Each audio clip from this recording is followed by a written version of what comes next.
News 18 के mega opinion poll में देश की राजधानी के साथ साथ हिमाचल प्रदेश में एनडीए क्लीन स्वीप करती दिख रही है। खास बात यह है कि ब्रांड मोदी की ताकत कर्नाटक के साथ असम में एक बार फिर से नजर आ रही है। यह खास बात है।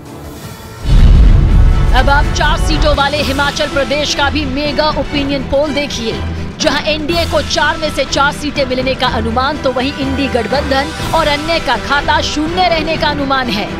मेगा ओपिनियन पोल के अनुमान के मुताबिक हिमाचल प्रदेश में एनडीए को 67% वोट मिल सकता है, जबकि इंडी गठबंधन को 27% वोट मिलने का अनुमान है और अन्य को 6% वोट से ही संतुष्ट रहना होगा। अब आप 7 सीटों वाली दिल्ली का ओपिनियन पोल देखिए। यह 7 में से 7 सीटें एनडीए को मिलने का अनुमान है, जबकि इंडी गठबंधन और अन्य का खाता शून्य रहने का अनुमान। दिल्ली में एनडीए को 58% वोट मिल सकते हैं, जबकि इंडी गठबंधन को 39% वोट मिलने का अनुमान और अन्य को 3% वोट मिल सकते हैं। अब आप 28 सीटों वाले कर्नाटक का भी ओपिनियन पोल देखिए। यह 28 में से 25 सीटें एनडीए को मिलने का अनुमान, जबकि इंडी गठबंधन को 3 और अन्य के खाते शून्य रहने का अनुमान। कर्नाटक में एनडीए को 58% वोट मिल सकते हैं, जबकि इंडी गठबंधन को 35% वोट मिलने का अनुमान और अन्य को 7% वोट मिल सकते हैं। अब आप 14 सीटों वाले असम का ओपिनियन पोल देखिए। यह 14 में से 12 सीटें एनडीए को मिलने का अनुमान, जबकि इंडी गठबंधन का खाता शून्य रहने का अनुमान। वहीं अन्य के खाते में महज 2 सीटें जाने का ही अनुमान है। असम में एनडीए को 49% वोट मिल सकते हैं, जबकि इंडी गठबंधन को 35% वोट मिलने का अनुमान और अन्य को 16% वोट मिलने का अनुमान है।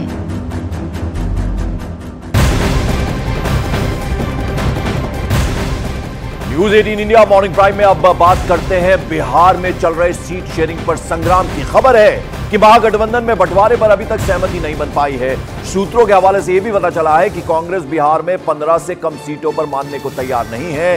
वो आरजेडी से 15 सीटों की मांग कर रही है। इसके लिए कांग्रेस तर्क ये दे रही है कि नीतीश कुमार के महागठबंधन से हटने के बाद कांग्रेस राष्ट्रीय पार्टी होने के नाते दावेदारी उनकी ज्यादा होनी चाहिए।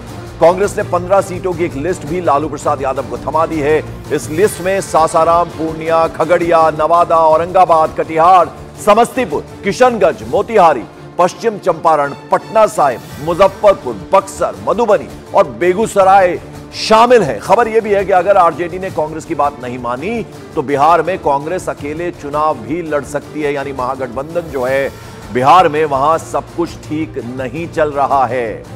यानी अगर यह बात नहीं बनती है तो ऐसे में कांग्रेस अलग से चुनाव भी लड़ सकती है। पटना से मेरे सहयोगी चंद्रमोहन कुमार इस वक्त हमारे साथ जुड़ रहे हैं। चंद्रमोहन, यहां संकट गहराता जा रहा है महागठबंधन पर और 15 सीट की डिमांड है कांग्रेस की तरफ से। बिल्कुल, देखिए, और कांग्रेस ने साफ तौर पर लालू यादव को यह कह दिया है कि अगर 15 सीट नहीं मिलता है तो वो महागठबंधन जिसकी बात बिहार में की जा रही थी, इंडी गठबंधन जिसकी बात बिहार में की जा रही थी, उस पर फिर से एक बार सोचने का वक्त आ जाएगा। तो साफ तौर पर यह समझा जा सकता है कि एक तरह से कांग्रेस की तरफ से यह चेतावनी दी गई है कि अगर 15 सीट उनको महागठबंधन में नहीं मिलता है तो वो अपनी राहें अलग करने के लिए सोच सकते हैं। और इसी को लेकर कांग्रेस की तरफ से 15 सीटों का नाम और साथ ही कौन कौन कहां से चुनाव लड़ेगा इसकी भी जानकारी आरजेडी को दे दी गई है। और अब धीरे धीरे संकट जो है वो सीट बंटवारे को लेकर महागठबंधन में गहराते जा रहा है। और कहीं ऐसा ना हो कि अगर बात नहीं सुलझे तो ये धागा पूरी तरीके से सीटों के बंटवारे का उलझ जाए। बिल्कुल, तो ये चेतावनी दे दी गई है जैसा कि चंद्रमोहन कुमार बता रहे हैं कांग्रेस की तरफ से। और अगर ऐसा नहीं होता है, 15 सीटें नहीं मिलती हैं, तो फिर कांग्रेस अकेले भी बिहार में चुनाव लड़ सकती है। आगे बढ़ते हैं। राष्ट्रीय लोक जनशक्ति पार्टी के राष्ट्रीय अध्यक्ष पशुपति कुमार पारस ने केंद्रीय संसदीय बोर्ड की इमरजेंसी मीटिंग बुलाई है, जो आज नई दिल्ली में उनका जो आवास है वहां पर होनी है। पशुपति पारस ने लोकसभा चुनाव के लिए पार्टी की स्ट्रेटेजी पर, रणनीति पर चर्चा करने के लिए पार्टी के वरिष्ठ नेता को बुलाया है। इसके बाद पार्टी अध्यक्ष पशुपति पारस बाकायदा एक प्रेस कॉन्फ्रेंस करेंगे।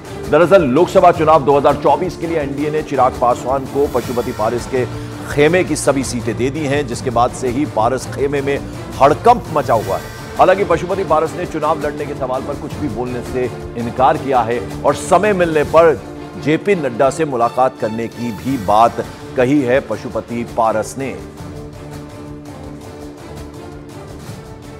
उधर आरएलजेपी के राष्ट्रीय प्रवक्ता श्रवण कुमार अग्रवाल ने पीएम मोदी पर पूरा भरोसा जताया है। उन्होंने कहा है कि बिहार में सीट शेयरिंग पर बातचीत चल रही है।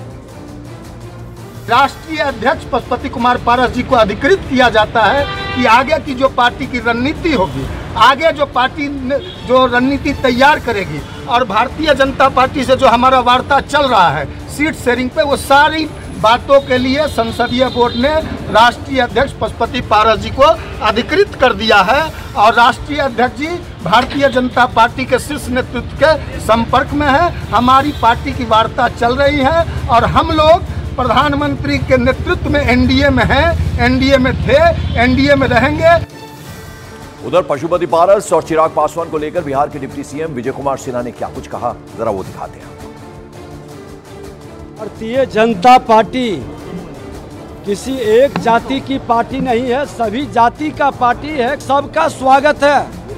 भारतीय जनता पार्टी राष्ट्रवाद के लिए काम करता है।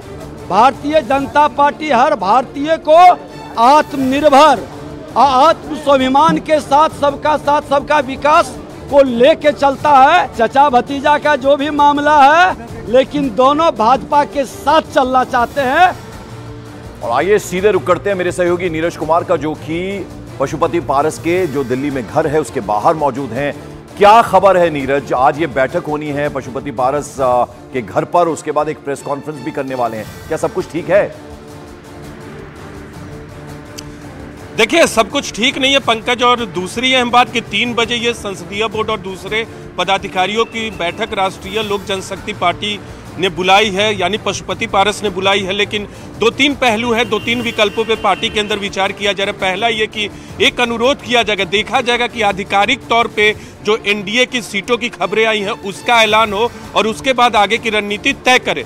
दूसरी ये कि भारतीय जनता पार्टी की तरफ से अभी भी इंतजार है पशुपति पारस को कि कोई संदेश लेकर आए कि आपको 1 या 2 सीटें मिलेंगी। तीसरी है कि पशुपति पारस और पूरी पार्टी इस बात को लेकर नाराज है कि हाल के वक्त में चिराग पासवान की पूछ यानी लोकसभा सीटों में बढ़ गई है। चिराग पासवान पूरे मामले में भारतीय जनता पार्टी और बिहार में अपने आप को ज्यादा अहमियत साबित करने में कामयाब रहे। आज की बैठक में यह भी तय होगा कि क्या महागठबंधन की तरफ जाया जाए, क्योंकि सूत्रों का दावा है कि महागठबंधन की पार्टियां इनके संपर्क में।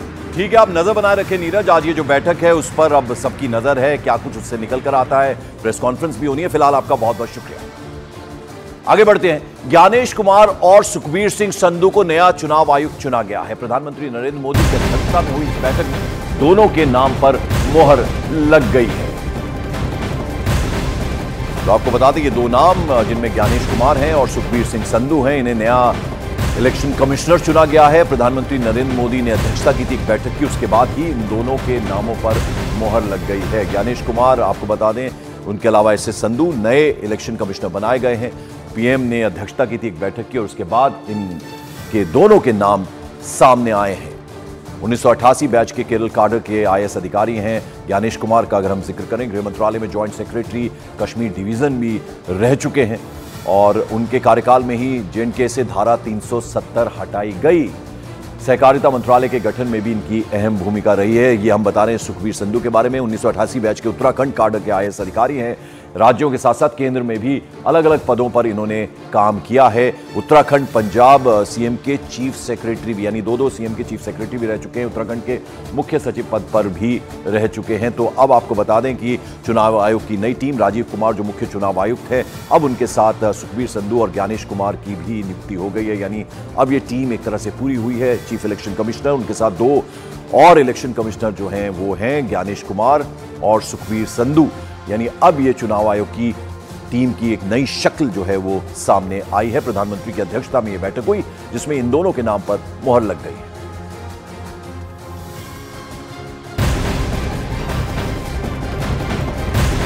और मॉर्निंग प्राइम में अगली बड़ी खबर, सीए पर केरल के सीएम पिनराई विजयन ने कांग्रेस पर तीखा हमला किया। उन्होंने कहा कांग्रेस और उसके राष्ट्रीय अध्यक्ष इस मामले पर पूरी तरह से चुप हैं। वहीं उन्होंने कहा कि सीए के मुद्दे पर हम ना झुकेंगे ना ही चुप रहेंगे।